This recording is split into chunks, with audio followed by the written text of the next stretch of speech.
ጋኖቹ የነቢያት የትንቢት ምሳሌ ናቸው። ሁለተኛው የውሃውን ወደ ወይን መለወጥ ደግሞ እውነተኛው ክርስቶስ ሰው ሆኖ ከመጣ በኋላ ለሚያደርግላቸው ነገር በሙሉ ማመላከቻ እንዲሆን ነበር። ጌታችን መድኃኒታችን ኢየሱስ ክርስቶስ በኋላ ላይ ለሚሰጠን ለደሙ ምሳሌ እንዲሆን አድርጎ ነው ሰርግ ቤቱን ያዘጋጀው። ይሄን ሰርግ ቤት አንድም ትልቅ ቦታ እንድንሰጠው የሚያደርግ ፍጻሜው ደሙን ለመስጠቱ ማሳያ ስለሆነ ነው። በስመ አብ ወወልድ ወመንፈስ ቅዱስ አሐዱ አምላክ አሜን። በስመ አብ ወወልድ ወመንፈስ ቅዱስ አሐዱ አምላክ አሜን። በስመ አብ ወወልድ ወመንፈስ ቅዱስ አሐዱ አምላክ አሜን። ክቡራን አባቶቻችን አበው ካህናት፣ ወንድሞች ዲያቆናት፣ ሊቃውንተ ቤተ ክርስቲያን፣ መምህራን እግዚአብሔር አምላክ ወዶ መርጦ ለዚህ ችለት እንድንሰበሰብ ምክንያት የሆነን ምእመናን ምእመናት በወደደን ባከበረን በአምላካችን ፍጹም ሰላም እንደምን ዋላችሁ? እንደምን አመሻችሁ? እንደምን እስከዚህ ሰዓት ቆያችሁ?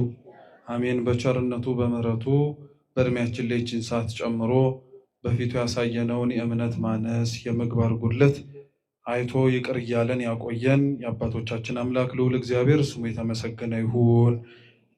ስሙ የተመሰገነ ይሁን። ለክቡር አባታችን ለቀሲስ አሸናፊ ዝማሬ መላእክትን ያሰማልን። የዘመርነውን ያመሰግን አምላካችንን ደግሞ በምሕረቱ በቸርነቱ ቅዱስ ቃሉን መስማት እንድንችል የሁላችንንም አይነ ልቦናችንን እንዲያበራልን የልቦናችንን ደጅ እንዲከፍትልን የእርሱ የአምላካችን የልዑል እግዚአብሔር ቅዱስ ፈቃድ ይሁንልን። እንደ እግዚአብሔር ቅዱስ ፈቃድ ዛሬ በሚኖረን የትምህርት ቆይታ በዮሐንስ ወንጌል ምዕራፍ 2 ከቁጥር 1 ጀምሮ ተጽፎ በሚገኘው በቃና ዘገሊላ የሰርግ ቤት ታሪክ መነሻነት ነው የምንማረው። አስቀድሜ መጽሐፍ ቅዱሱን ቃል ሁላችሁ መስማት እንድትችሉ አነብላችሁና ወደ ትምህርታችን እንሄዳለን። በሦስተኛውም ቀን በገሊላ ቃና ሰርግ ነበረ። የኢየሱስም እናት በዚያ ነበረች። ኢየሱስም ደግሞ ደቀ መዛሙርቱም ወደ ሰርጉ ታደሙ። የወይን ጠጅም ባለቀ ጊዜ የኢየሱስ እናት የወይን ጠጅ እኮ የላቸውም አለችው። ኢየሱስም አንቺ ሴት ከአንቺ ጋር ምን አለኝ? ጊዜ ገና አልደረሰም አላት። እናቱም ለአገልጋዮቹ የሚላችሁን ሁሉ አድርጉ አለቻቸው። አይሁድም እንደሚያደርጉት የማንጻት ልማድ 6 የድንጋይ ጋኖች በዚያ ተቀምጠው ነበር። እያንዳንዳቸውም 2 ወይም 3 እንስራ ይይዙ ነበር። ኢየሱስም ጋኖቹን ውሃ ሙሏቸው አላቸው። እስካፋቸውም ሞሏቸው። አሁን ቀድታችሁ ለአሳዳሪው ስጡት አላቸው። ሰጡትም። አሳዳሪውም የወይን ጠጅ የሆነውን ውሃ በቀመሰ ጊዜ ከወዴት እንደመጣ አላወቀም። ውሃውን የቀዱት አገልጋዮቹ ግን ያውቁ ነበረ። አሳዳሪው ሙሽራውን ጠርቶ ሰው ሁሉ አስቀድሞ መልካሙን የወይን ጠጅ ያቀርባል፣ ከሰከሩም በኋላ መናኛውን። አንተስ መልካሙን የወይን ጠጅ እስካሁን አቆይተሃል አለው። ኢየሱስ ይህን የምልክቶች መጀመሪያ በገሊላ ቃና አደረገ፣ ክብሩንም ገለጠ። ደቀ መዛሙርቱም በእርሱ አመኑ። ከዚህም በኋላ ከእናቱና ከወንድሞቹ ከደቀ መዛሙርቱም ጋር ወደ ቅፍርናሆም ወረደ። በዚያም ጥቂት ቀን ኖሩ ይላል። ስለ ቅዱስ ቃሉ የአምላካችን የልዑል እግዚአብሔር ስም የተመሰገነ ይሁን። አምላካችን ቅዱስ እግዚአብሔር ቢወድ ቢፈቅድ በዚህ ባነበብነው የመጽሐፍ ቅዱስ ክፍል መነሻ የምንማር ነው የሚሆነው።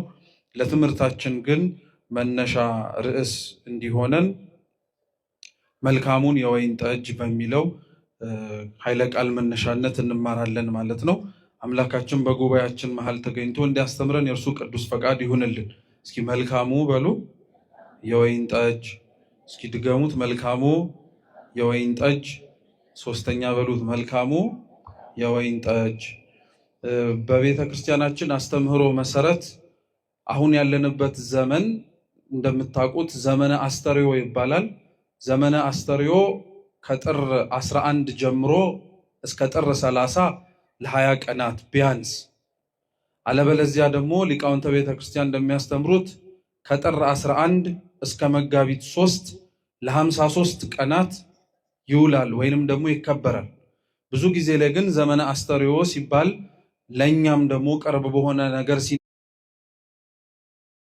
ሲነገረን የምናደምጠው ጌታችን መድኃኒታችን ኢየሱስ ክርስቶስ ከተጠመቀባት ከጥር 11 ቀን ጀምሮ ያለችው ቀን አንስተን ወይንም ደግሞ ዕለት ጀምረን እስከ ጥር 30 ያለውን ሰሞን ነው።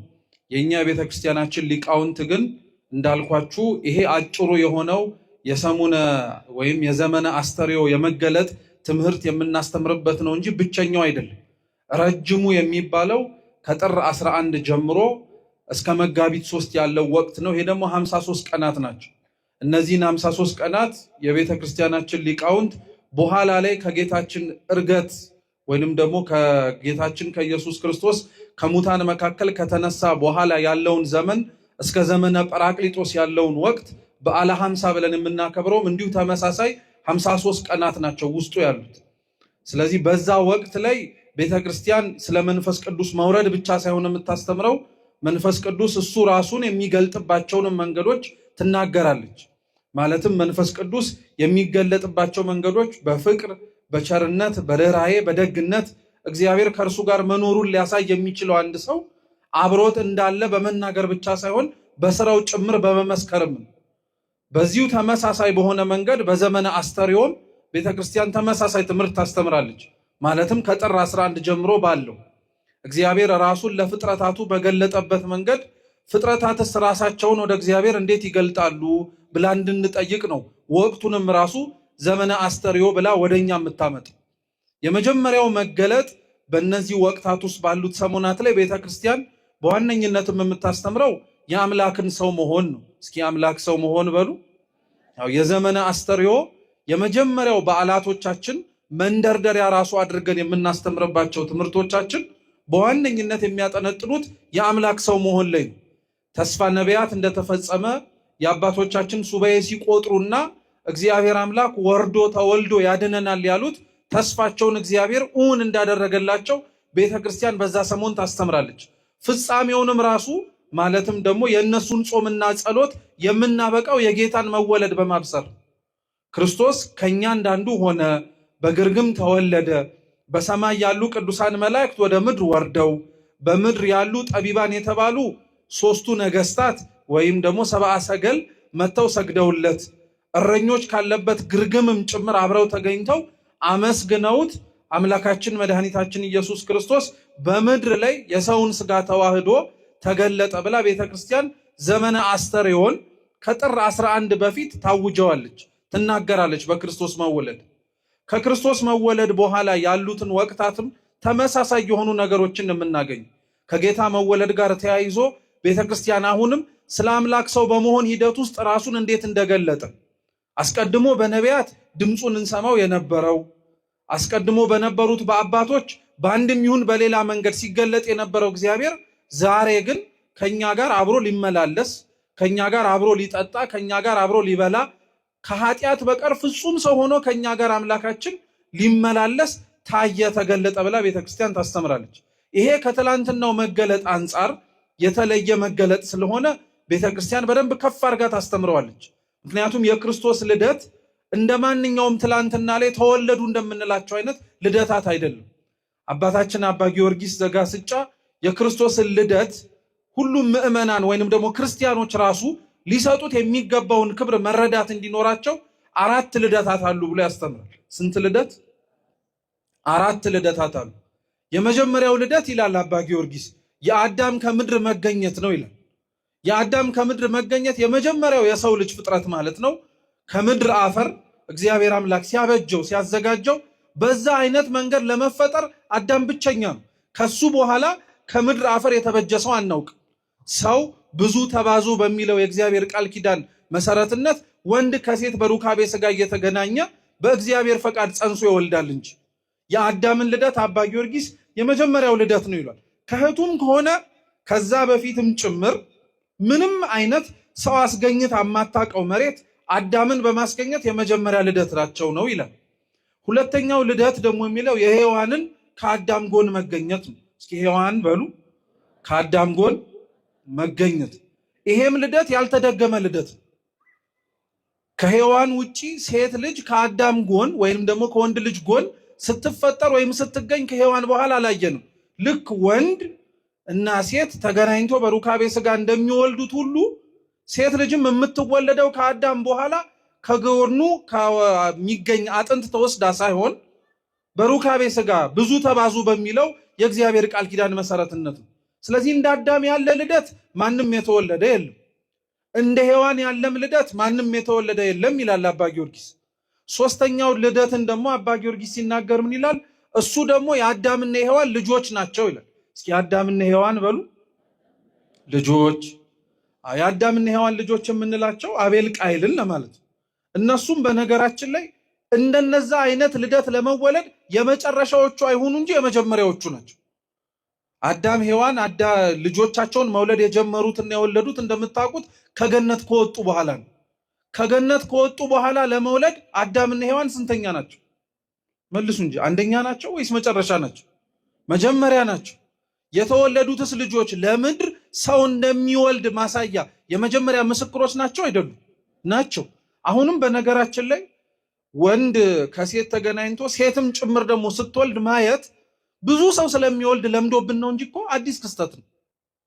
አዲስ ነገር እኮ ሁሌም አዲስ የሆነ ነገር ነው። ግን ለመድናቸው ብዙ ነገሮችን ብዙ ሊያስገርሙን ሊያስደንቁን የእግዚአብሔር የእጆቹ ስራዎችና መኖሩን የምናውቅባቸው ነገሮች አይተናቸው ከምንደነቅባቸው ይልቅ ለምደናቸው ምን አዲስ ነገር ይገኝባቸዋል ብለን አጣጣልናቸው ወይንም ደግሞ አሳነስናቸው እንጂ እንደነዚህ አይነቱን ልደት ይላል አባ ጊዮርጊስ የተመጀመሪያ ልደት ነው፣ ልዩ የሆነ ልደት ነው ይላል።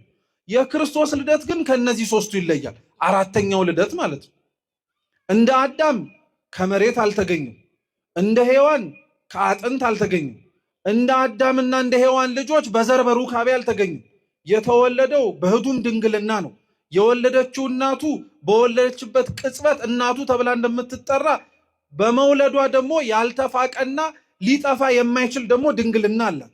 ስለዚህ ራሱ ጌታችን ኢየሱስ ክርስቶስ እንደርሱ አይነት ልደት እንደርሱ አይነት የመገለጥን ሁኔታ ለማንም አድርጎት አያውቅም፣ አያደርገውምም ጭምር። በዛ መንገድ የተገለጠ በዛ መንገድ እርሱንም ጭምር እንድናየው ያደረገን ማን ብቻ ነው? እግዚአብሔር ብቻ ነው። እርሱ ብቻ ግን አይደለም የአባቶቻችንን ትኩረት የሚስበው። ክርስቶስ ራሱን በገለጠባቸው እና እሱ መሆኑን ባወቅንባቸው ቦታዎች ላይ በጣም የሚገርሙ ነገር አድርጎልን። በቤተ መንግስት መወለድ ሲችል በግርግም መወለዱ ይደንቀናል። ምክንያቱም ንግስናውን ወይንም ደግሞ ቀዳማዊ የሆነ ሊሽረው የማይችል አምላክ ንጉስ እንደሆነ ማናችንም እናውቃለን። ግን ንጉስ ነኝ ብሎ የነገስታት ቤት ውስጥ ሳይሆን በረት ውስጥ መወለዱ ይደንቀናል። ያቺን በረት ሰማይ ማድረጉም ይገርመናል። በዛች በተገኘበት በረት ላይ እንስሳት ትንፋሾቻቸውን ሲገብሩለት እናደንቃለን። ለምን መሰላችሁ ክርስቲያኖች? ክርስቶስ የተወለደበት በረት እንስሳት ያሉበት ቦታ ብቻ ሳይሆን እንስሳትም ጭምር የሚኖሩበትም ነው። በረት እንደ በረትነቱ ደግሞ ምንም እንኳን ባንኖርበት ባንወለድበት አልፈን እንኳን ስናገድም ከብት በሚሸጥባቸው ቦታዎች ላይ ጠረኑ ለሰው ልጅ ለመቆም በጣም እንደሚከፋ እናውቃለን። የሚሸጠውም ሰው እንጀራው ስለሆነ ነው የሚቆመው። ከአቅሙ በላይ ቢሆንበትም የሚበላበት መንገድ ስለሆነ ነው። እግዚአብሔር እኛን ሊያገኝበት የወደደበትን ራሱን የገለጠበትን መንገድ አያችሁ። ለኛ ብሎ ራሱን የሚሸት ቦታ እንዲቀመጥ ምክንያቱ ነው። እና የኛ ሊቃውንተ ቤተክርስቲያን በተለይ ቅዱስ ሄሬኒዮስ የሚባል መምህራችን ምን ብሎ ይናገራል መሰላችሁ? ክርስቶስ የተወለደባት በረት ውስጥ የተገኙት እንስሳት ይላሉ ሽታቸውንና የመጸዳዳታቸውን ክርፋት ሳይጸየፈው በልጅነት አንደበቱ ቁጭ ብሎ የእናቱን ጡት እስኪያገኝ ሲያለቅስ ስታዩት አድንቁ ይላል። የእንስሳቱን ጠረን እንዳልተጸየፈ ሁሉ እግዚአብሔር የእናንተንም የኃጢአት ክርፋት ጠረናችሁን ሳይጸየፈው ነው መካከላችሁ የተገለጠው ይላል። እንዲህ አይነቱ መገለጥ ከሱ ውጪ ሌላ ያደረገልን ነገር የለም፣ ሌላም የፈጸመልን የለም። ስለዚህ የክርስቶስ መገለጥ እንዲሁ ሰው ሆነ ብለን በሰውም መካከል ተመላለሰ ብለን ስንናገረው የአረፍተ ነገሩ ማነስ ክርስቲያኖች ጉዳዩን ትልቅ እንደሆነ ልንዘነጋው የሚያስችል ነገር መሆን የለበት። ከክርስቶስ ከሰውነቱ ወይንም ደግሞ ከውልደቱ በኋላ ያለው ትልቁ መገለጥ ደግሞ አሁን ያሳለፍነው ሰሙነ ጥምቀት ነው። በመጠመቁ ራሱን ዝቅ አድርጎ በትህትና የተመለከትንበት፣ በመጠመቁ የእኛን የልጅነት ጥምቀት የመሰረተበት፣ በመጠመቁ ከምንም በላይ የዕዳ ደብዳቤያችንን ያጠፋበት፣ በመጠመቁ ጌታችን መድኃኒታችን ኢየሱስ ክርስቶስ እርሱ ብቻ ሳይሆን የባህሪ አባቱን ድምፅ ለመስማት የባህሪ ሕይወቱ የሆነው እግዚአብሔር መንፈስ ቅዱስንም ጭምር በርግብ አምሳል ተገልጦ እንድናየው ምክንያት ሆኖልናል። ይሄም ቀላል መገለጥ አይደለም። በነገራችን ላይ አባቶቻችን የሶስቱንም አካላት በሰሙነ ጥምቀት ወይንም ደግሞ ክርስቶስ ሲጠመቅ የተገለጡበትን መንገድ በተለያየ መንገድ ያስተምሩበታል። የክርስቶስን በአካለ ሥጋ ቆሞ መጠመቁን ቅድም እንዳልኳችሁ ለአርአያነት፣ ለትህትና፣ የልጅነት ጥምቀትን ለመመስረት የእርሱ ልጆች መሆን የምንችልበትን የጥምቀትን በር ለመክፈት ነው። ሌሎቹስ አካላት ማለትም እግዚአብሔር አብና እግዚአብሔር መንፈስ ቅዱስስ የተገለጡበት መንገድ መኖራቸውን ብቻ ለማወቅ የሚያስችል አይነት መገለጥ እንዳልሆነ ወቁ። የእግዚአብሔር አብ አካሉን ብቻ ሳይሆን ድምፁን ብቻ ነበር የሰማን የነበረው። በደመና ላይ ሆኖ ድምፁን የሰማነው የምወደው ልጄ ይህ ነው እርሱን ምን አርጉት የሚል ስሙት የሚል ድምፁን ብቻ መስማታችንን ሊቃውንት ምን ይላሉ? እግዚአብሔር አምላክም ቢገለጥም እንኳን በባህሪው ግን ማንም ላለማየቱ ምስክር እንዲሆን እግዚአብሔር አብ አካሉን ሳይሆን ድምፁን ብቻ እንድንሰማ አረገናል። ሶስቱም በሚታይ አካላት ተገልጠው ቢሆን ኖሮ አይተን ጨረስን ብለን እንዳንሰናከል ተገልጦ ተፈጸመ የእግዚአብሔር ሥራ ብለን ሌላ እግዚአብሔር ሊያሳየን የሚችለውን ራሱን ሊያመላክተን የሚችለውን ነገር አበቃ ብለን እንዳንቀመጥ እየሰማችሁ ነው። እግዚአብሔር መንፈስ ቅዱስ በአንጻሩ ደግሞ በርግብ አምሳል ነው የተገለጠው። የርግቡን መገለጥ ከብዙ ሊቃውንተ ቤተክርስቲያን አንዱ ብቻ ያለውን ልንገራችሁ። ርግብ እንደምታውቁት ጌታችን መድኃኒታችን እግዚአብሔር መንፈስ ቅዱስ የተገለጠበት መንገድ ነው እና የኛ ቤተክርስቲያን ሊቃውንት እግዚአብሔር መንፈስ ቅዱስ በርግብ የመገለጡን ምክንያት አንደኛ ለንጽህናው ምስክር ስለሆነ እግዚአብሔር ንጹሐ ባህሪ ለመሆኑ ማጠየቂያ ነው ይላሉ። የኛ ቤተክርስቲያናችን ሊቃውንት ግን እንደዛ ብለው አያቆሙም፣ ይራቀቁበታል። ምን ይላሉ መሰላችሁ? ርግብ ይላሉ ጥሬ ብትቆረጥም ወይንም ደግሞ ጥሬ ብትበላ ውሃ ብትጠጣ በማንቁርቷ ወይንም ደግሞ በምትጠቀምበት በአፏን ርግብ ጥርስ እንደሌላት ታውቃላችኋል? እየሰማችሁ ነው? ቀላል ጥያቄ ነው ጠይቋችሁ። ርግብ ጥርስ እንደሌላት ታውቃላችኋል? ስለዚህ ጥሬ ልብላ ብትል ምንድን የምታረገው? አታኝከውም። ቀጥታ ምን ታረገዋለች? ትውጠዋለች። ውሃም ልጠጣ ብትል በእርግጥ ውሃ አይታኘክም፣ ግን ምን ታረገዋለች? እሱን ትውጠዋለች። እና የኛ ቤተክርስቲያን ሊቃውንት ምን ይላሉ መሰላችሁ? እግዚአብሔር መንፈስ ቅዱስ በርግብ አምሳል መገለጡ ራሱ ለሰው ክርስቲያናዊ የሆነ እግዚአብሔር ፊት ሊኖረው የሚገባውን መገለጥ ማስተማሪያ ነው ይላሉ። ርግብን ተመልከቷት። ጥርስ ሳይኖራት መብላት የምትፈልገውን ነገር በአፏ ወደ ውስጥ ወደ ሰውነቷ ታስገባዋለች። ክርስቲያኖችም ይላሉ የተሰጣቸውን ጥርስ እህል ለማኘክ ነው እንጂ የሰውን ስጋ በሐሜት እንዲያላምጡበት አይደለም ይላል። አይገርማችሁ? በርግብ አምሳል እግዚአብሔር መንፈስ ቅዱስ መገለጡ አንደኛው ማስተማሪያ እርሱ ነው። የማይታኘኩ ነገሮች አሉ። ምግብ ሊታኘክ ይችላል። ሌላ ለመብላት ሊያስፈልገን የሚችለውን ነገር በሙሉ አኝከን ልናስገባ እንችላለን። እግዚአብሔር መንፈስ ቅዱስ ግን በርግቡ አምሳል አንዱ የመገለጡ ምክንያት ክርስቲያኖች በእግዚአብሔር ፊት ሊኖራቸው የሚገባው መገለጥ እንዴት አይነት እንደሆነ እንዲታወቅ ነው። ማለትም ላይላመጡ የሚችሉ ነገሮችን አብዛኞቻችን በሰውነታው በስጋዊ ጥርሳችን ሳይሆን በውስጣችን ግን እናኝከዋለን። ሐሜቱንም፣ ክፋቱንም፣ ነውሩንም ሌላዎቹም ለእግዚአብሔር ሊስማሙ የማይችሉትን ነገሮች በሙሉ እናላምጣቸዋለን። እና እግዚአብሔር መንፈስ ቅዱስ እንዳልኳችሁ በርግቡ አምሳል የተገለጠበት መንገድ እናንተም ውስጣችሁ ሊገባ የሚገባውን ውስጣችሁ ሊያድር የሚገባውን ፍሬያማ የሆነውን ነገር በሙሉ በእምነት ዋጡት። ልክ ርግቢቱ እንዳልኳችሁ ጥርስ እንደሌላት ሁሉ። ነገር ግን ለሰውነታችሁ የማይስማማውን ከኃጢአት ጋር ሊያገናኛችሁ የሚችለውን ክፋትን እንድትለምዱ ሊያደርጋችሁ የሚችለውን ግን በፍጹም አይሆንም። ምክንያቱም እግዚአብሔር መንፈስ ቅዱስ ራሱ ጥርስ በሌላት በምን አምሳል ስለተገለጠ? በርግብ አምሳል ስለተገለጠ። እንዲህ አይነቱን መገለጥ እግዚአብሔር ለሁላችን ይስጠን። በእግዚአብሔር ፊት ክርስቲያኖች እሱ እኛ ፊት እንዴት እንደሚገለጥልን ብቻ ሳይሆን መጨነቅ ያለብን እኛ እግዚአብሔር ፊት እንዴት ብለን መገለጥ እንዳለብንም ቁጭ ብለን መነጋገር፣ ማሰብ፣ መጸለይም ጭምር አለብን። ብዙዎች እግዚአብሔር እንዲታያቸው ይፈልጋሉ። እውነት ነው። ማን እርሱን አለማየት የሚፈልጋል? እውነት ነው። ብዙዎች እግዚአብሔርን ለማየት ሱባኤ ይገባሉ፣ ጸሎት ይጸልያሉ። የሚችሉትን በአቅማቸው ከእግዚአብሔር ጋር ለመተያየትና ልክ በመጽሐፈ ቅዳሴያችን ቅዳሴ ማርያም እንደሚናገረው ገጽ በገጽ ነቢያት እንደተነጋገሩት እንደዛ ፊት ለፊት ቢያነጋግሩት ይመኛሉ። መርሳት ግን የሌለብን ክርስቲያኖች እግዚአብሔርን እንየውበት ቅጽበት ውስጥ እኛም ለእግዚአብሔር እንዴት እንደምንታይ ማወቅ አለብን። እግዚአብሔር እኮ የሚታየውና የሚገለጠውም ጭምር የሚታይና የሚገለጥ ማንነት ላላቸው ሰዎች እኮ ነው። ከዛ ውጪ በመጽሐፍ ቅዱስ ላይ ራሱን ማንነቱን ቅዱሳን መላእክቱ ሌሎቹንም ጭምር ለማይገባቸው ሰዎች እንኳን ተገልጠው ብትመለከቱ ማስተማሪያ ስለሆነ ነው። እግዚአብሔር ለማይገባቸው ሰዎች ድምፁን፣ እግዚአብሔር ለማይገባቸው ሰዎች ቅዱሳን መላእክቱን፣ እግዚአብሔር ለማይገባቸው ሰዎች ቅዱሳኑን ጭምር እንዲታዩ እንዲገለጡ የሚያደርገው አንደኛ ሩሩሃ ባህሪ ስለሆነ ነው፣ ቸር ስለሆነ ነው፣ የማንም ነፍስ እንዲጠፋ ስለማይፈልግ ነው።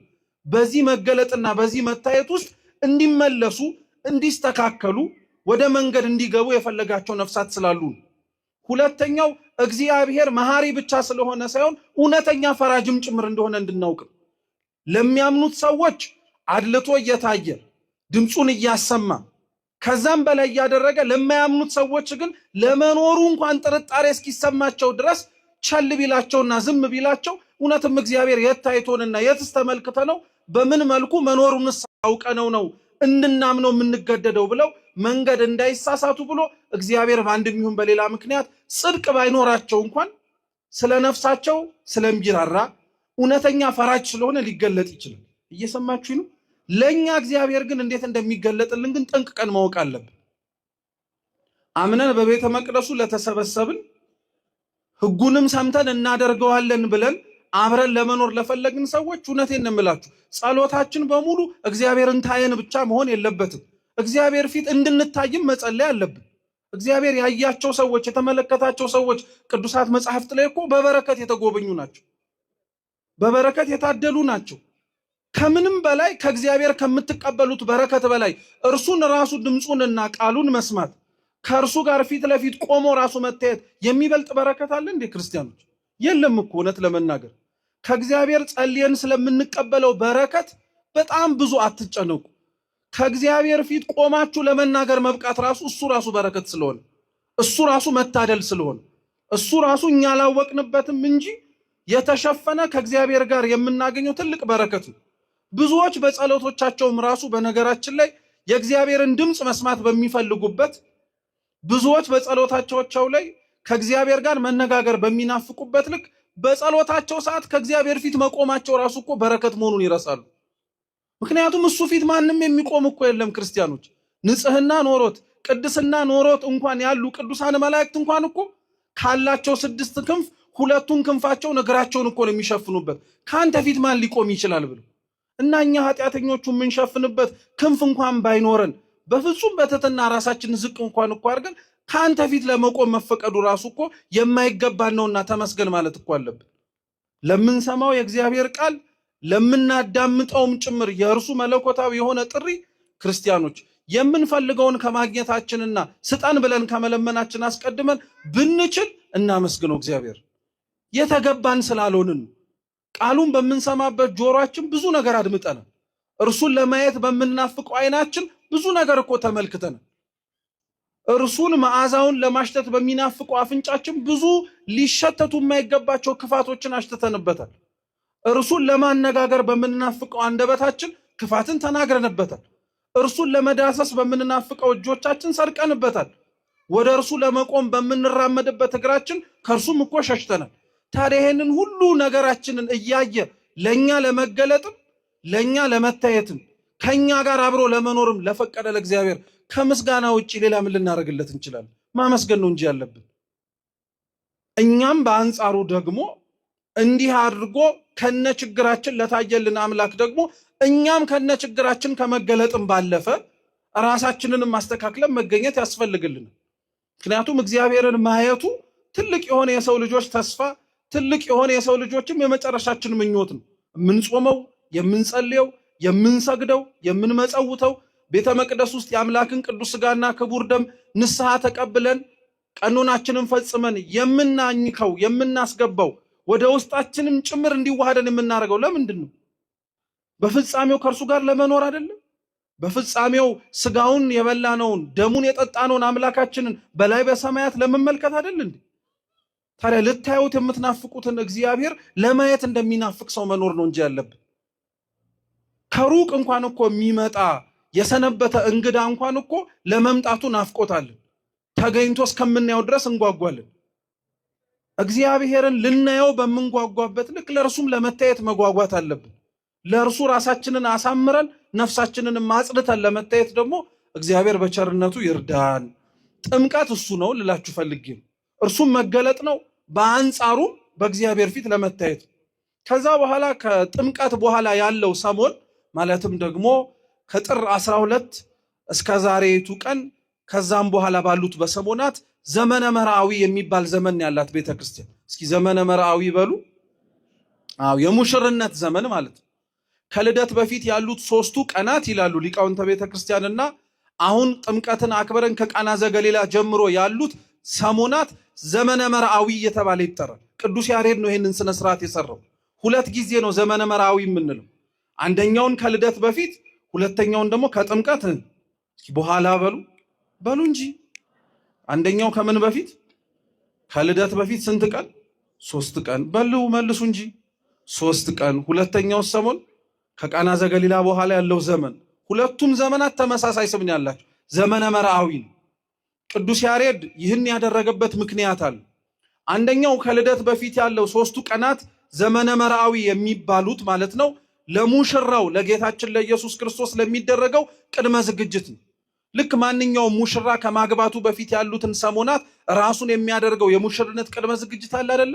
ለዛ መታሰቢያ እንዲሆን አንድ፣ በውስጡ ግን በታላቅነት በምስጢር ዋነኛው ሐሳቡ ለሚወለደው ሙሽራችን ሆነው ለጌታችን ለኢየሱስ ክርስቶስ የሚደረግ ቅድመ ዝግጅት ነው።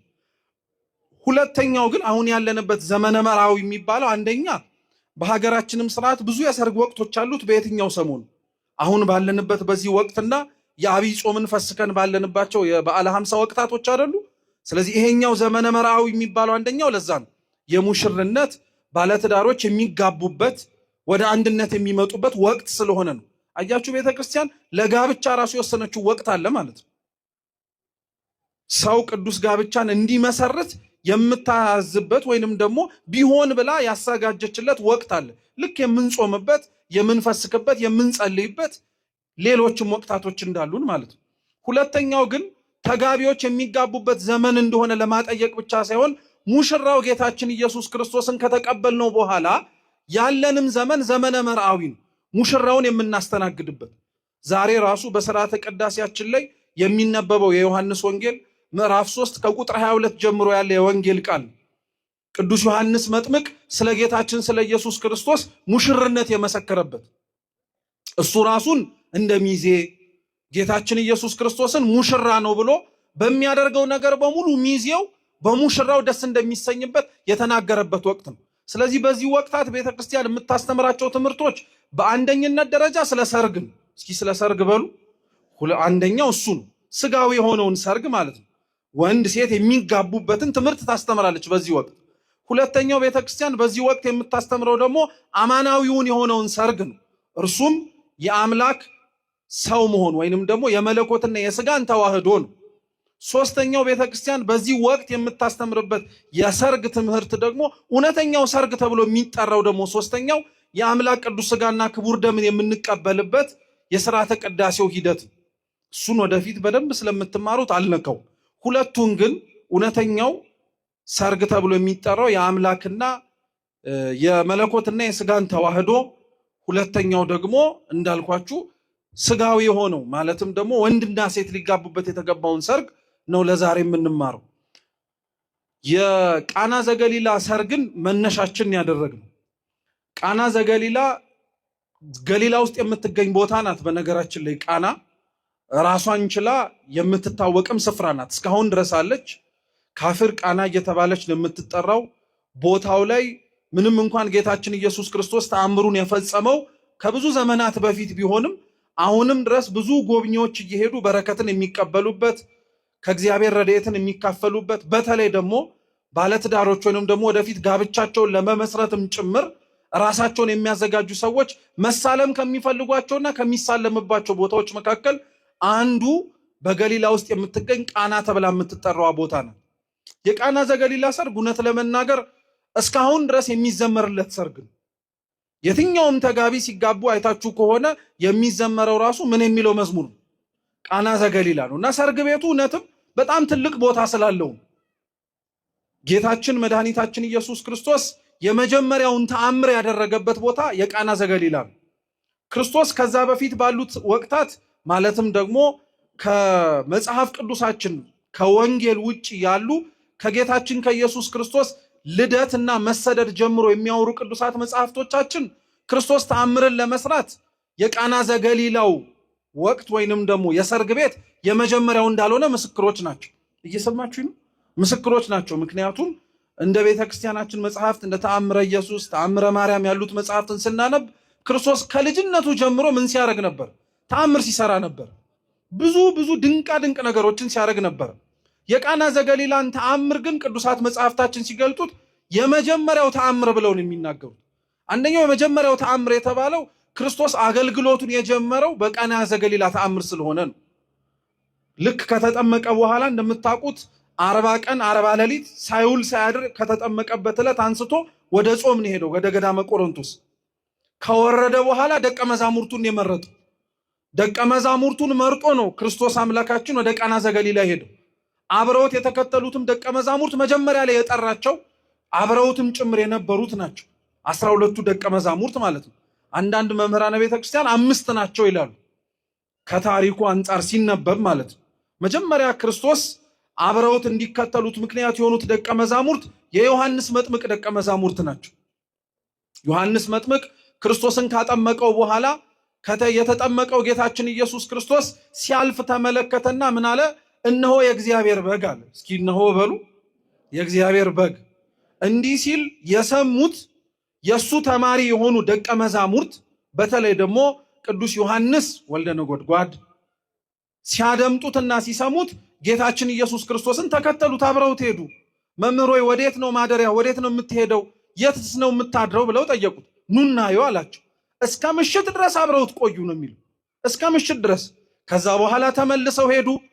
ከተመለሱ በኋላ ራሱኑ ደቀ መዛሙርቶቹን ደግሞ ክርስቶስ መጥቶ ድጋሚ እነ ዮሐንስን ወንድሙ ያዕቆብንም ጭምር ከአሳ ማጥመድነታቸው አንስቶ ተከተሉኝ ብሎ ጠራቸው።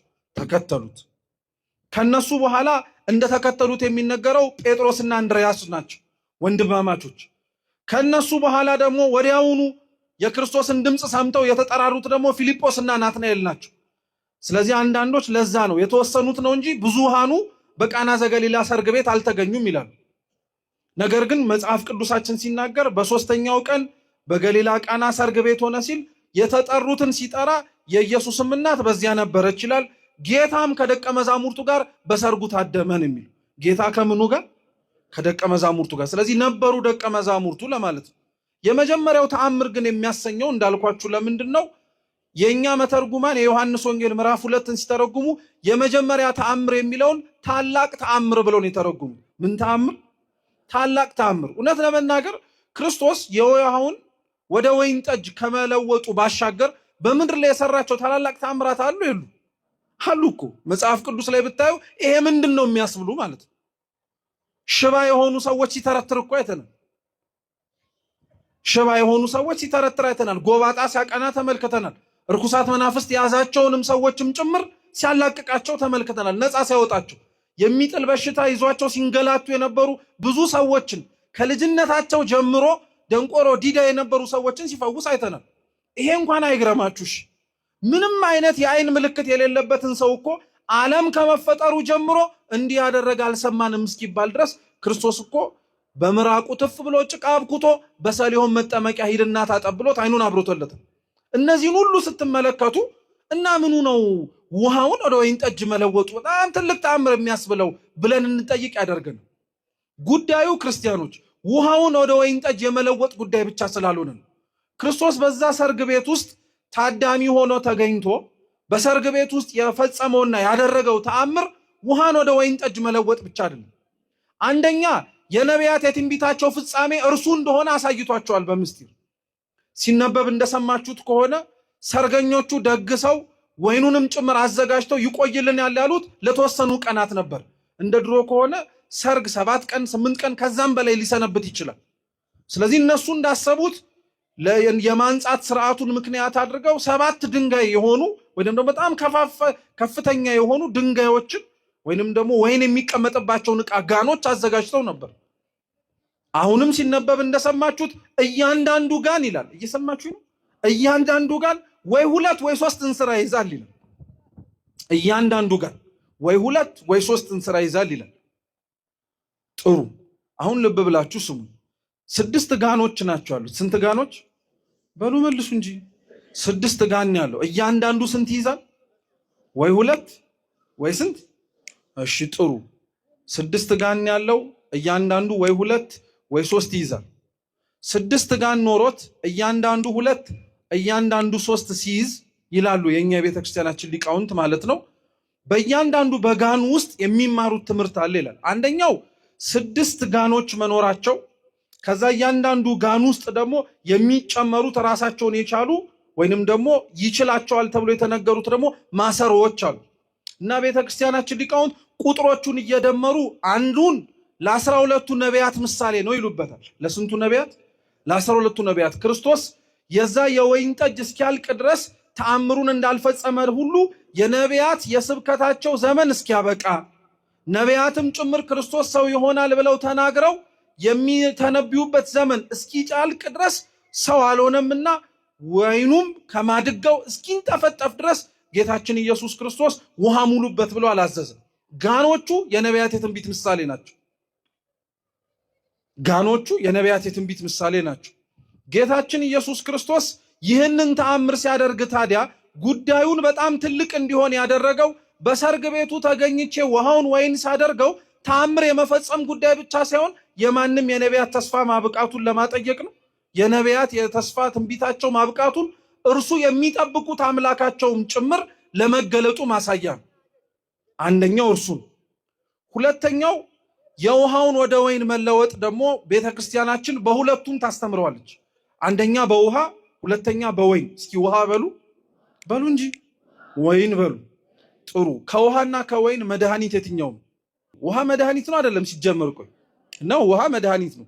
እንደውም የምታወቁ ከሆነ ራሱ በጣም ጽኑ ራስ ምታት እንኳን ለሚይዘው ሰው መድኃኒት ከመውሰዱ በፊት መጀመሪያ ምን ጠጣን የሚባል ውሃ በደንብ ጠጣን የሚባል ሰውነት ድርቀት ሲሰማው ሊመጣ የሚችል በሽታ ሊሆን ስለሚችል ማለት ነው። በአንጻሩ ደግሞ ቅዱሳት መጽሐፍት ላይ ቅዱስ ጳውሎስ ለመንፈስ ቅዱስ ልጁ ለቅዱስ ጢሞቴዎስ ለሆዱ ቁርጠት ጥቂት የወይን ጠጅ ደግሞ እንዲጠጣበትን ጭምር ነግሮታል። የወይን ጠጅ ራሱ በጥቂቱ እንዲጠጣ የነገረው ለሆድ ቁርጠት ወይም ለባክቴሪያ መድኃኒት እንደሆነ ስለሚታወቅ። ልብ ብላችሁ ስሙ። ክርስቶስ ውሃውን ወደ ምንድን የለወጠው? ወደ ወይን። ውሃ መድኃኒት ነው እናውቃለን፣ ወይንም መድኃኒት ነው እናውቃለን። የወይኑ መድኃኒትነት ግን ለሆድ ቁርጠት ነው፣ ወደ ሆዳችሁ ለሚገባው ለሚያጠፋው ነገር በሙሉ ማለት ነው። እና የኛ ቤተክርስቲያን ሊቃውንት ምን ብለው ያስተምራሉ መሰላችሁ? ክርስቶስ ውሃውን ወደ ወይን ሲለውጠው በቀደመው ጊዜ ላይ ሊፈውስ የሚችሉ ብዙ መንገዶችን በነቢያቱ ሲያደርግ ነበር።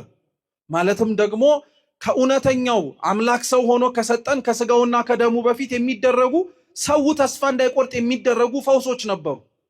የታመሙት ሊድኑ ይችላሉ፣ የቆሰሉት ሊፈወሱ ይችላሉ፣ ጠላቶቻቸውን ሊያሸንፉ ይችላሉ።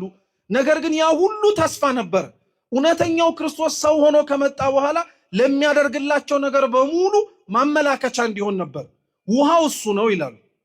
ልክ ክርስቶስ ውሃውን ካስቀዳቸው በኋላ ግን ወደ ምንነት ነው የለወጠው?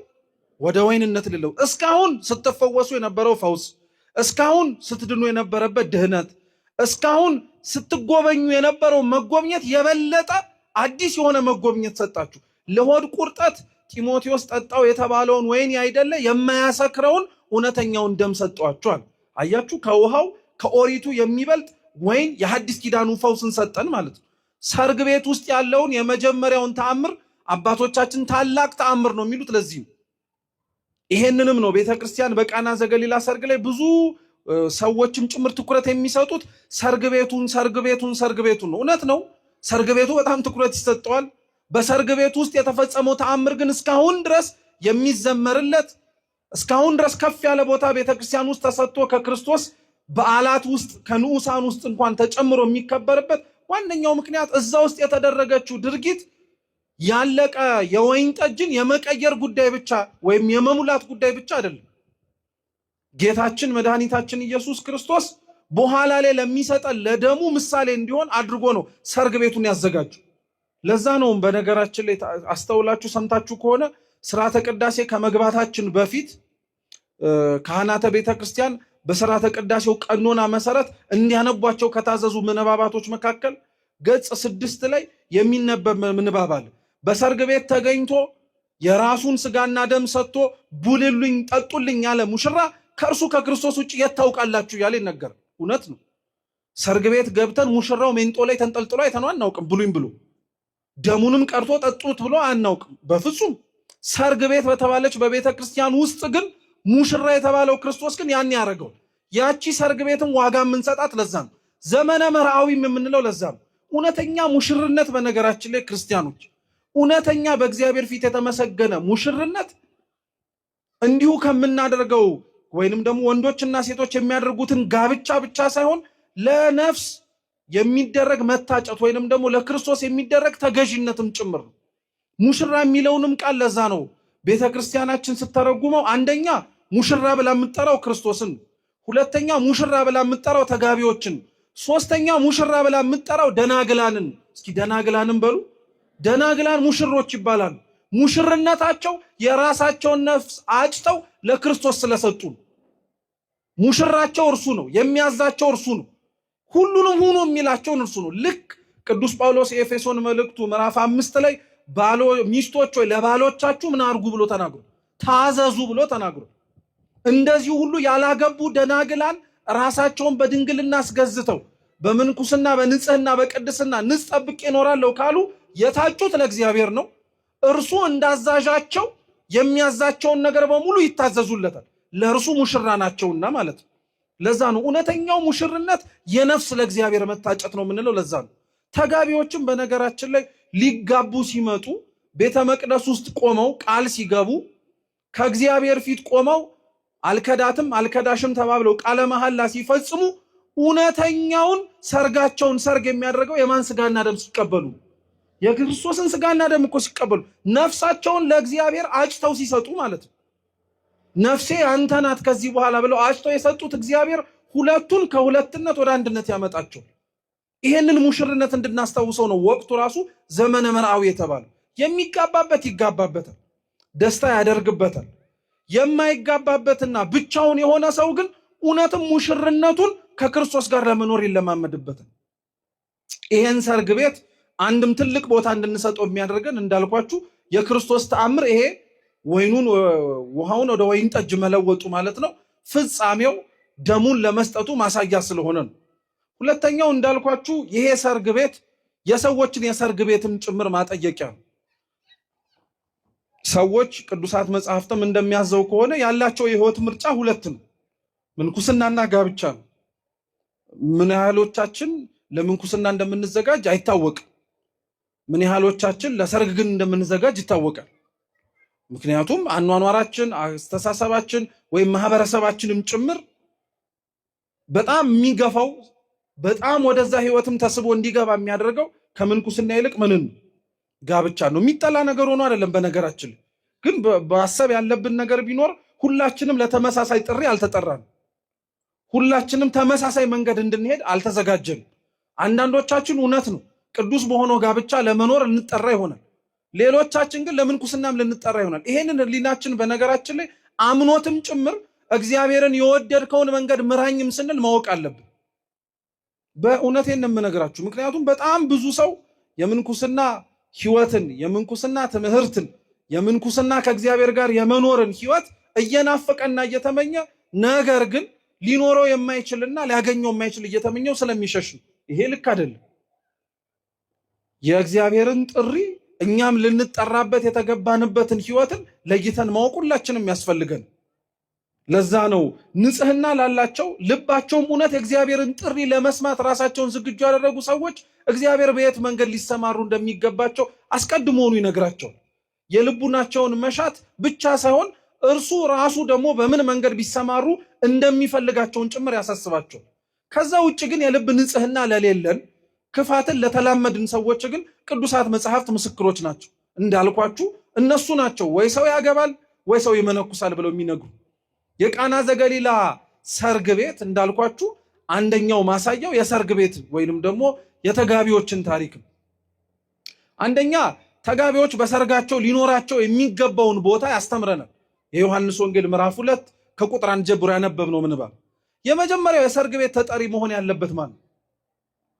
እግዚአብሔር ነው። እስኪ እግዚአብሔር በሉ። እግዚአብሔር ነው። እርሱ ያልተገኘበት ሰርግ ቤት ምኑን በረከት አለው? ሲጀምር ዶኪማስ ከሀፍረት የዳነው ያ ያተርፈኛል ያለው የወይን ጠጅ አልቆበት ነውሩ የተሸፈነለት ማን እዛ ሰርግ ቤት ውስጥ ስለተገኘ ነው? እግዚአብሔር እኮ ስለተገኘ ነው። እናቱ ስለተገኘች እኮ ነው። ደቀ መዛሙርቱ ስለተገኙ ነው። ይሄ ለኛ ትምህርት እኮ ነው። ሰርግን ለማድረግ ለሚያስቡ ሰዎች በሙሉ መጀመሪያ የሚጋብዙት ሰርጋቸው ላይ እንዲገኝም ጭምር ጥሪ የሚጠሩት ማንን ነው? እግዚአብሔር መሆን አለበት እያለ ነው። አንድ የመጀመሪያው ትምህርት እሱ ነው። በሶስተኛውም ቀን በቃና ዘገሊላ ሰርግ ነበረ ካለ በኋላ የኢየሱስም እናት በዚያ ነበረች ነው የሚለው። ጌታና ደቀ መዛሙርቱም ነበሩ ስለሚል ከሱ ቀጥሎ ያሉትን ምንባባት ደግሞ ስትመለከቷቸው በሰርግ ቤት ውስጥ ሊኖረን የሚገባውን ትምህርት ራሱ እግዚአብሔር አስተምሮ ነው። ሁለተኛው በሰርግ ቤት ውስጥ ከጥሪው በኋላ ሊኖረን የሚገባውን ነገር ሲያስተምረን ደግሞ እግዚአብሔር ጎዶሎን መሙላትን።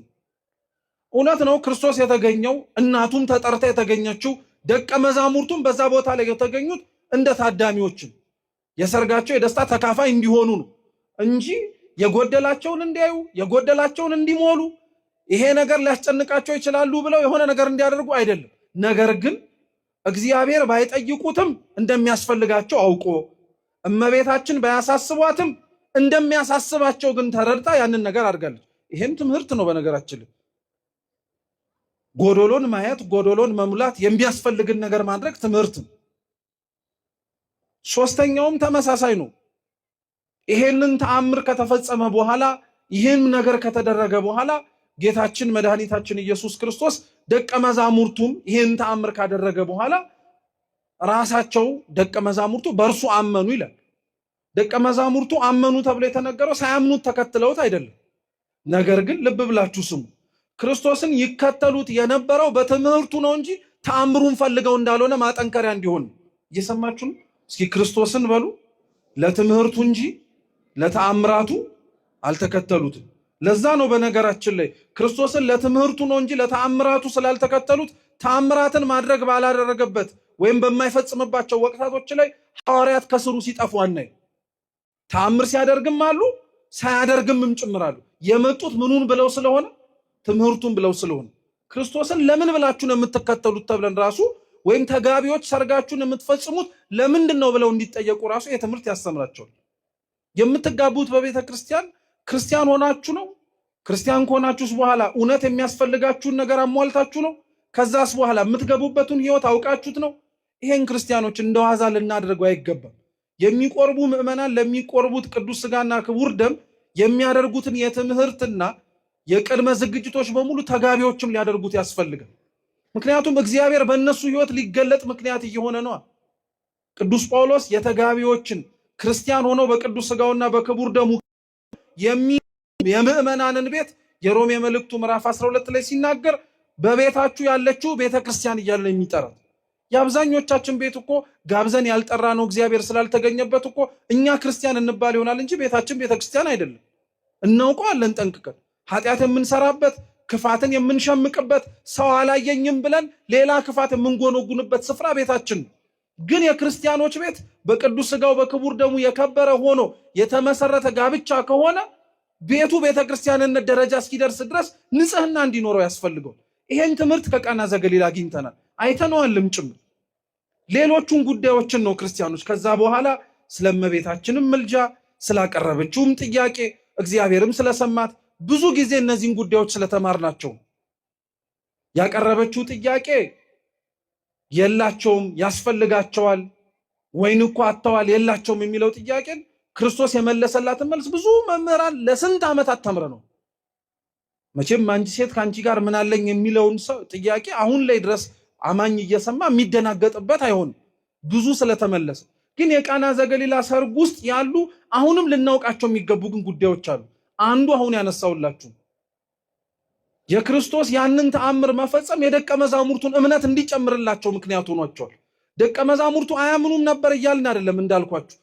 ግን እምነታቸው አንዴ ከፍ ይላል፣ አንዴ ዝቅ ይላል፣ አንዴ በረታል፣ ሌላው ይጠነክራል። አያችሁት? ክርስቶስ በዶኪማስ ቤት ውስጥ ያደረገው ተአምር እንኳን ድኩማን የሆኑትን የደቀ መዛሙርቱን እምነት እንዲጠነክሩ ብርታት ሆኗቸዋል። ሰርገኞች ቤተክርስቲያን ውስጥ ሰርጋቸውን በመፈጸማቸው ምክንያት እኮ ከቤተክርስቲያን ውጪ ሊኮበልሉ ያሉ ዓለማዊውን የሆነውን የሰርግ ቤትን ስነ ስርዓት ተመኝተው ሊወጡ እንኳን የሚመኙትን ሰዎች መልሶ እምነታቸውን ሊያጠነክር እንደሚችል ታውቃላችሁ። ለዋዛ እኮ አይደለም ቤተክርስቲያን ተጋቢዎች እንዲጋቡ በመንፈስ ቅዱስ ትዳራቸው እንዲባረክ በአምላክ ስጋና ደም ከሁለትነት ወደ አንድነት እንዲመጡ የምታረገው ለነሱ ጥቅም ብቻ ሳይሆን ያላመኑትም ሰዎች የነሱን ህይወትና እነሱ የመረጡትን መንገድ አይተው ምን ማድረግ እንዲችሉ ነው። እንዲያምኑ እንዲጠነክሩ እኮ ነው።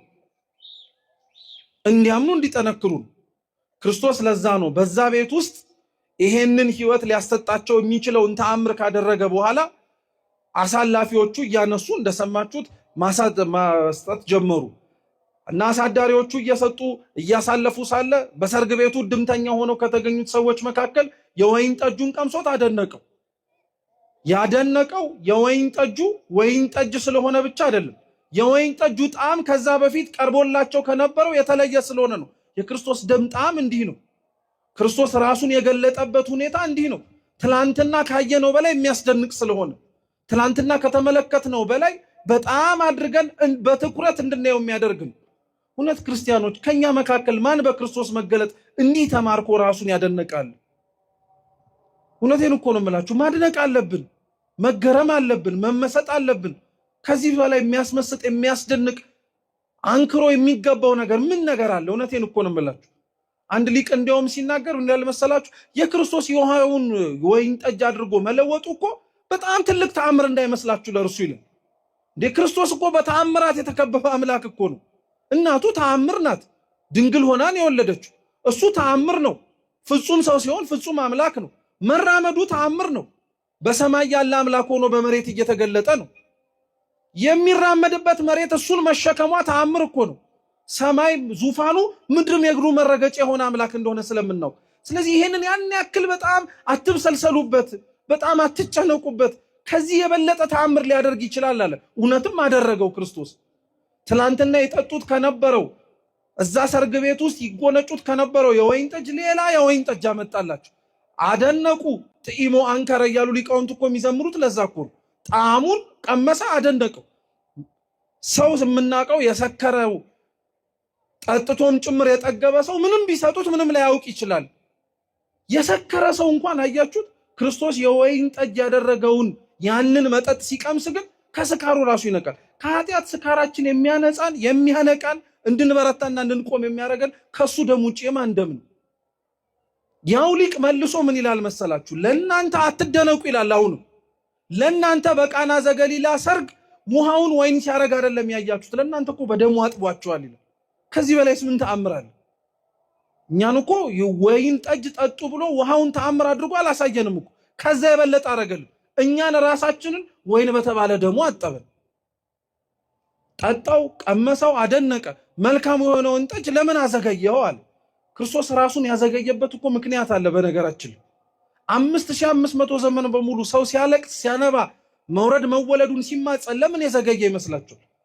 ሳይሰማ ሳያደምጥ መኖሩ እንዳለ ሁሉ እንዳልኖረ እስኪሰማቸውና ቀቢጸ ተስፋ ደረጃ እስኪደርሱ ነው? አይደለም እኮ። እግዚአብሔር ሊገለጥበትና መልካም የወይን ጠጅ የተባለ ደሙን ሊያሳያቸው የሚችለው ምሬቱን ማወቅ ሲችሉ። ለዛ ነው የኛም ሊቃውንተ ቤተ ክርስቲያን ይናገራሉ። አምላክ ሰው የሆነበት ዘመን ማለት የኃጢአት ጽዋ ሞልቶ ጫፍ የደረሰበት ዘመን። በቃ ምንም አይነት በደል አልሰራንም እንዳይባል ሰርተን በሙሉ ከጨረስን በኋላ ምንም ልንሰራው የምንችለው ጽድቅ እንደሌለ ሲታወቅ አዲስ ህይወት እንድንጀምር ነው ያደረገ። አዲስ ማንነት እንድንጀምር ነው ያደረገ። ያንን ነው ክርስቲያኖች ትኩረት ማድረግ ያለብን። ይሄንን የነገርኳችሁን ነገር ነው ቁጭ ብለን ማሰብ መቻል ያለብን። የክርስቶስ መልካም የሆነው ጠጅ የዘገየው ኃጢአታችን በሙሉ እስኪያበቃ ድረስ ነው። ያ ማለት አሁንም የምንሰራውን ኃጢአት እንቀጥል ጫፉን እስከምናገኘው ድረስ እንበርታበት ለማለት አይደለም። ግን ሊመረን ያስፈልጋል በደላችን። በቃ ያሳለፍነው የበደልና የክፋት ዘመን ሊያሳቅቀን ያስፈልጋል። ያንን ምሬታችንን ያንን አሳቆን አንገዳግዶ ሊደፋን ያለውን ኃጢአታችንን እውነትም ሊሽርልን ሊያጠፋልን ቀምሰነው ከድንዛዜያችን ሊያነቃል የሚችለው መልካም የወይን ጠጅ የተባለው የማን ደም ብቻ ነው? የክርስቶስ ደም ብቻ ነው። ሌላ ምንም ነገር የለው። እርሱን ነው እንድናውቀውም ጭምር የፈለገው። አሳላፊዎቹ አይተው ያወቁት እርሱ የሚጠጣውም ሰው ከነበረበትና ካለበት ስካር ነቅቶ እንዴት እስካሁን ድረስ ዘገየብን ብሎ እንዲደነቅ ያደረገው። እስኪ አሁን አስቡት። እስኪ እስካሁን ካከበርናቸው የዘመነ አስተርእዮ ክብረ በዓላት ላይ መልካሙን የወይን ጠጅ የተባለውን ደሙን ለመጎንጨት የታደለው ስንቶቻችንን እናውቀዋለን እኮ ክርስቲያኖች። በዓላችንን አክብረን ታቦታቶቻችንን ወደ መንበረ ክብራቸው ከመለስን በኋላ እኛ የምንጎነጨው ይጠፋናል እንዴ? የምንገኝበት ቦታ እውነት መልካም የወይን ጠጅ አለበት ተብሎ የተጠራው የክርስቶስ ደም የክርስቶስ ስጋ ያለበት ቤተ መቅደስ ውስጥ ነው እንዴ? እስካሁን መናኛው ላይ እኮ ነን እኛ ያለን። በቃ እስካሁን መናኛው ላይ ነው። ተቀድሰን እንደወጣን ረክሰን የምንመለስበት ማለት ነው። በንጽህና እንደተመላለሰን አድፈን የምንወጣበት እኮ ሆነን የመልካሙን የወይን ጠጅ እውነቴን ነው የምላችሁ ክርስቲያኑ ዘመነ መራዊ ሳይወጣ ነው መውሰድ። ይሄ ሙሽርነት ዘመን ሳያበቃ እውነትም ነፍሳችንን ለክርስቶስ ማጨት አለብን። በቃ ከኃጢአት ከበደል ከክፋት ሁሉን ነገር ማላቀቅ አለብን። ማንም ባለትዳር ለባለትዳር መቼም ማጫ ታውቃላችኋል? አታውቁም? ማጫ ምንድን ነው? የሚቀርብ ስጦታ ነው አይደለም እንዴ? እናንተስ እሺ አትወቁት? የምታገቡት ወይ ያገባችሁት ወንዶች አታውቁም እንዴ? ማጫ ምንድን ነው? አራቲውኝ እኔን እናንተን ማጫ ምንድን ነው? መልሱልኝ። ጥሎሽ ነው ማጫ? እሺ ማጫና ጥሎሽ በነገራችን ላይ ሁለቱም ይለያያሉ። አንዱ የሚቀርበው ለሚስት ነው አይደል? ሁለተኛው የሚቀርበው ደግሞ ለሚስት ምኖችን ቤተሰቦች የሚቀርብ። ብቻ ግን ክርስቶስን እናንተና እኔን ሁላችንንም አጭቶናል። ያጨን ደግሞ በሚጠፋ ወርቅና ብር አይደለም፣ በስጋና ደሙ አፍስሶልን ቆርሶልን ማለት ነው። ዘመነ መራዊ እርሱን አስበንበት እንድንል ነውና መልካሙ የወይን ጠጅ የተባለው ክርስቶስ ያጫችሁ ክርስቶስ ወደ እርሱ መቅረብ እንድትችሉ ነፍሳችሁን የተቤዠበት ነፃ የወጣበት ደሙ ያንን መቀበል እንድንችል አምላካችን ልዑል እግዚአብሔር ይርዳል። የቃና ዘገሊላ ሰርግ ተአምሩን ሁሉንም ነገር ላደረጋል አምላካችን ልዑል እግዚአብሔር ስሙ የተመሰገነ ይሁን። ከምንም በላይ ተአምሩን ሁሌም እንዳይረሳ የሚያደርገው የውሃውን ወደ ወይን ጠጅ መለወጥ እንደሆነ ሁሉ እግዚአብሔር ወደ እርሱ እንዳንቀርብ ያደረገንን ወደ እርሱ እንዳንጠጋ ያደረገንን ከእርሱ ርቀን ኮብልለን እንድንኖር ያደረገንን ባዶነታችንን ይሙላልን፣ ውሃችንን ወደ ወይን ጠጅ ይለውጥልን። የሰማነውን በልቡናችን ሰሌዳ ይጻፍልን።